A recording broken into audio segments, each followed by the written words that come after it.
पिंपरी चिंचवड शहरात एक मानसिक अस्वस्थ आणि नशेत असलेल्या तरुणाने हाय टेन्शन वीज खांबावर चढून मोठा गोंधळ घातल्याची धक्कादायक घटना काल रात्री घडली आहे। जवळपास 2.5 तास चाललेल्या या थरारामुळे संपूर्ण परिसरात भीतीचं वातावरण पसरलं होतं। अग्निशमन दलाच्या जवानांनी शर्थीचे प्रयत्न करून या तरुणाला सुखरूप खाली उतरवल्याने अनर्थ टळला। मिळालेल्या माहितीनुसार संबंधित तरुण नशेत असल्याने तो थेट हाय टेन्शन खांबाच्या टोकावर जाऊन बसला। वीज पुरवठा सुरू असताना हा प्रकार घडल्याने नागरिकांचा जीव टांगणीला लागला। घटनास्थळी बघ्यांची मोठी गर्दी जमली। घटनेची माहिती मिळताच पोलीस आणि अग्निशमन दलाच्या पथकाने धाव घेतली। परिस्थितीची गंभीरता ओळखून प्रशासनाने तात्काळ वीज पुरवठा खंडित केला। त्यानंतर अग्निशमन दलाच्या जवानांनी खांबावर चढून त्या तरुणाला सुरक्षित खाली उतरवले। 2.5 तासांच्या थरारानंतर परिसरात सुटकेचा निश्वास सोडण्यात आला। सुदैवाने या घटनेत कोणतीही जीवितहानी झाली नाही। मात्र या प्रकारामुळे परिसरात काही काळ तणावाचे आणि गोंधळाचे वातावरण निर्माण झाले। पोलिसांनी पुढील कारवाईसाठी तरुणाला ताब्यात घेतलं आहे। रेस्क्यू करताना सर्वात मोठी मदत आम्हाला पोलीस प्रशासनाची झालेली आहे।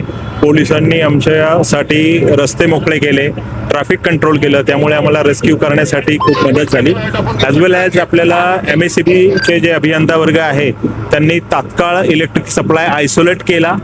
त्याचबरोबर त्यात असलेला स्टॅटिक इलेक्ट्रिसिटी करंट देखील अर्थिंग केला। त्याचा ॲश्युरन्स आम्हाला विदिन 2 आवर्स दिल्यानंतरनं आपलं रेस्क्यू ऑपरेशन करण्यास आपल्याला सुलभता झाली। संबंधित इसमाला खाली उतरवण्यासाठी प्रयत्न करत असताना त्यांनी काहीतरी नशा केलेली आहे असं प्राथमिक आढळून आलंय। त्या नशेमुळे तो खाली पडू नये या दृष्टीने आमचे 2 अग्निशामक जवान टॉवर लाईन वरती सेफ्टी लाईन घेऊन स्वतः मार्च करत वरती गेले, त्याला सिक्युअर केला। सिक्युअर केल्यानंतर एरियल लॅडर प्लॅटफॉर्म थ्रू त्याला सुरक्षितरित्या केजमध्ये घेऊन त्यांना खाली उतरवून पोलिसांच्या हवाले सुपूर्द केला।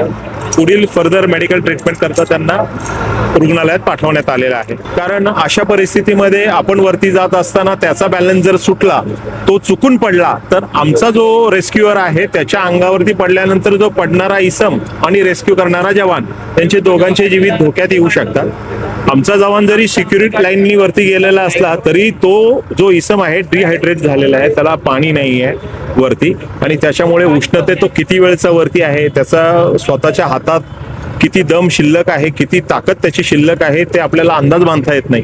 आणि त्यामुळे त्याचा जर चुकून बॅलन्स सुटला, कंट्रोल सुटला किंवा त्यांनी अटेम्प्ट केला तरी ह्या परिस्थितीमध्ये त्याच्या जीवितासोबत खाली असलेल्या रेस्क्युअरचे जीवित देखील धोक्यात येते। त्यामुळे या असल्या प्रकारच्या ऑपरेशन्समध्ये खूप काळजीपूर्वक कारवाई करावी लागते।